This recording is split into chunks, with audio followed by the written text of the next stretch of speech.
আমরা কিন্তু বৃহস্পতিবার স্নানের জন্য চলে গেছিলাম হচ্ছে ঠাকুরনগরে। আর ঠাকুরনগরে এবছর কিন্তু 2 দিন স্নান ছিল, বুধবার আর বৃহস্পতিবার।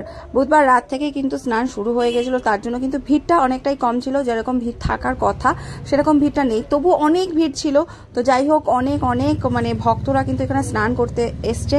আর আমি শুনেছি এখানে নাকি এই কামনা সাগরে যদি কেউ মনের কামনা করে এইখানে ডুব দেয় তার মনস্কামনা পূর্ণ হয়, সেটাই কিন্তু আমি শুনেছি। তো সেই কারণে কিন্তু অনেকেই এখানে কিন্তু স্নান করছে। আর আমার কাকি আর মা কিন্তু স্নান করছে, আমি স্নান করিনি।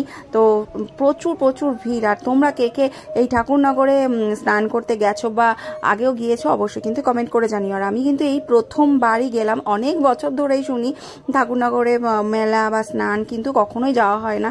ঠাকুর না ডাকলে অবশ্যই যাওয়া হয় না। এবার হয়তো ঠাকুর ডেকেছে তার জন্য কিন্তু গিয়েছি।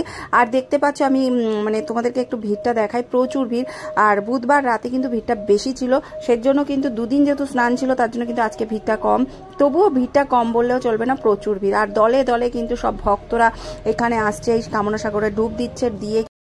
আর দেখো এখানে কিন্তু একদম মন্দিরের সামনেই, নাট মন্দিরের এখানে কিন্তু ধূপকাঠি মোমবাতি জেলে দেওয়ার জায়গা করা হয়েছিল, সেখানেই কিন্তু সবাই ধূপকাঠি মোমবাতি জ্বেলছিল। তার জন্য কিন্তু আমার মা কাকি ওরাও ধূপকাঠি মোমবাতি জেলে দিল, আর আমিও একটু ধূপকাঠি মোমবাতি জেলে দিলাম। ঠাকুরকে একটু দূর থেকে আরতি করে নিলাম, কারণ কি প্রচুর প্রচুর ভিড়, ওখানটায় যাওয়া যাচ্ছে না। ধূপকাঠি মোমবাতি একদম মন্দিরের সামনেই সবসময় দেওয়া থাকে, কিন্তু যেহেতু এত লোকের সমাগম ওখান থেকে সবাই যাওয়া আসা করছে, তার জন্য কিন্তু ধূপকাঠি। তো দেখো আমিও কিন্তু একটু ধূপকাঠি মোমবাতি জেলে নিলাম। আর আমি কিন্তু এবছর প্রথমই গেলাম ঠাকুরনগর মেলায়, আর কখনো যাইনি। যাব অনেকবার ভেবেছিলাম, বা যাওয়ার সেই রকম সুযোগ হয়নি, তো সেই কারণে যাওয়া হয়নি। তো এবছর কিন্তু আমরা হঠাৎ করেই ঠিক করে কিন্তু আমরা 3 জনে মিলে চলে গেলাম। আর আমাদেরকে কিন্তু রাজু নিয়ে গেছিলো, তো ও মন্দিরে আসেনি, আমি আর মা আর কাকি কিন্তু মন্দিরে এসেছিলাম। আর দেখো আমি কিন্তু নাট মন্দিরে দাঁড়িয়ে আছি, আর নাট মন্দিরে দেখতে পাচ্ছ কত লোক। এরা কিন্তু অনেকদিন আগের থেকে এখানে এসে মানে নিজেরা মানে চাটাই পেতে রয়েছে, অনেক দূর দূর থেকে কিন্তু এই ভক্তরা আসে। তো মা কাকি যেহেতু মন্দিরে গেছে তার জন্য কিন্তু আমি এখানে নাট মন্দিরে দাঁড়িয়ে আছি, যেহেতু এখানে জুতো রেখে গেছে সেই কারণে। আর তারপরে কিন্তু আমি পরে মন্দিরে গেছি। আর মন্দির থেকে দেখো ভিড়টা জাস্ট দেখো, তোমাদেরকে দেখাই। এই গলি থেকে কিন্তু খালি ভক্তের সমাগম, আর সবাই ডঙ্কা বাজিয়ে বাজিয়ে কিন্তু এই কামনা সাগরের দিকে প্রবেশ করছে। আর সবাই কিন্তু এখানে স্নান করবে, আর সবাই কিন্তু খুব আনন্দ উচ্ছ্বাসে মেতে রয়েছে।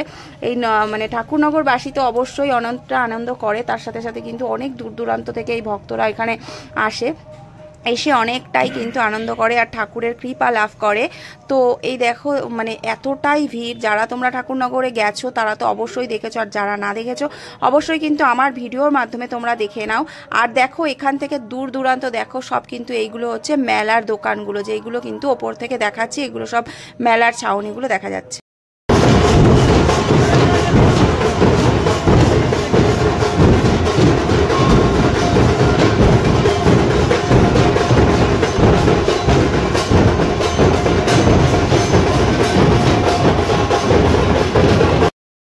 তারপর কিন্তু আমরা একটু চলে গেছিলাম মেলার মাঠে। আর অনেক ভক্তরাই কিন্তু এই মেলার মাঠেও ঢুকেছিল, সবাই স্নান করে একটু মেলার মাঠও ঘুরে আসলো। কারণ কি অনেকেই তো হয়তো দেখা গেল পরে নাও আসতে পারে, আর আমরাও যেমন আর হয়তো নাও যেতে পারি এত ভিড়ের মধ্যে। যেহেতু আজকে গিয়েছি তার জন্য একটু মেলার মাঠে ঘুরে আসলাম। আর যেহেতু মেলাটা অনেকটাই বড়, একদিনে কিছুতেই শেষ করা যাবে না, তো আমরা অল্প স্বল্প একটু ঘুরে নিলাম। আর আমার মা বলছিল আমার আর শরীর ভালো লাগছে না, তার জন্য আমরা সেরকম ঘুরতে পারলাম না। তো কাকি থাকলে হয়তো আমি আর কাকি একটু ঘুরে টুরে অনেকটা দেরি করে আসতাম, তা মা বলছে ভাল লাগছে না, ওর জন্য কিন্তু আমি আর ঘুরলাম না। আর এইখানে মেলার মাঠে আমার সবচেয়ে এই টেডিগুলো দারুণ লেগেছে, এই পুতুলগুলো যে কি কিউট লেগেছে। কিন্তু আমি আর পুতুল কিনলাম না, কেননা এখন আমার বাচ্চারা বড় হয়ে গেছে, তার জন্য আর কেনা হলো না। তো একটু তোমাদের সাথে শেয়ার করলাম, যেইটুকু পারলাম সেই রকম, কিন্তু কিছুই শেয়ার করতে পারলাম না। এখানকার মেলা মানে প্রচুর বড়, কিছুতেই শেষ করা যাবে না, অনেকটা বড়। তো মা কিন্তু এখান থেকে কিছুটা চিনির দানা মানে দানাদার মতো ওই চিনির কি একটা মিষ্টি কিনে নিল, কাকি এখান থেকে একটু জিলেপিও কিনে নিল। আর মেলায় গেছি, সেখান থেকে জিলেপি কিনবো না সেটা কখনো হয়? জিলেপি হলো মেলার মাঠের মানে মেলার হচ্ছে বিশেষ আকর্ষণ, জিলেপি আর বাদাম। তো জিলেপি কিনে আমরা কিন্তু এবার ফিরছি। আর দেখো আমাদের চোখ মুখের কি অবস্থা, আমরা যেহেতু সারাদিন না খাওয়া আমরা বেরিয়েছি 12টার সময়, এখন প্রায় 5:30 বাজে। তো এবার কিন্তু আমরা সেই দল যারা ফিরছে তাদের সাথে সাথেই কিন্তু আমরা মানে ফিরছি। এখনও দেখো অনেক মানে দল কিন্তু আস্তে আস্তে ঢুকছেও, অনেকে ফিরছে অনেকে ঢুকছে।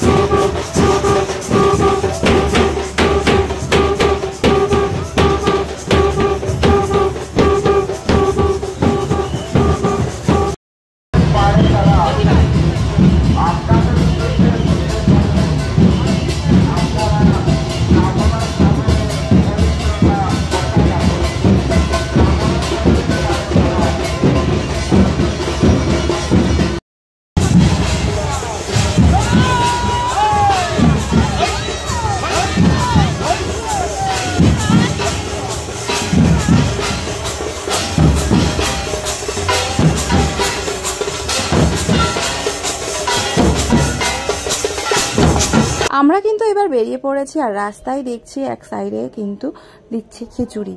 তো বাটি ভরে ভরেই কিন্তু গরমা গরম খিচুড়ি দিচ্ছে। আর আমাদের পেটে ছিল প্রচণ্ড খিদে, যেহেতু আমরা সকালবেলা খেয়ে বেরিয়েছি, আর কিছু খাইনি, তো সেই কারণে কিন্তু আমরা খিচুড়ি নিয়ে নিলাম। আর সত্যি বলছি, এটা যদি বাড়িতে হতো আমরা কিছুতেই খেতাম না, কিন্তু এখানে খিচুড়িটা এত টেস্ট লাগলো। সত্যি ঠাকুরের হয়তো খুব খুব দয়া আছে, তার জন্যই কিন্তু এই প্রসাদটা মানে এতটাই টেস্ট লাগলো। তারপরে হচ্ছে খিদে, সে সব মিলিয়ে মিশিয়ে কিন্তু খিচুড়িটা দারুণ লাগলো। তো আমরা কিন্তু এইবার বাড়ির দিকে ফিরছি। আর রাস্তায় জাস্ট ভিড়টা দেখো, শুধু ভিড়, মানে আমরা একটা জ্যামে প্রায় 2 ঘন্টা আটকে ছিলাম, এতটাই ভিড় ছিল।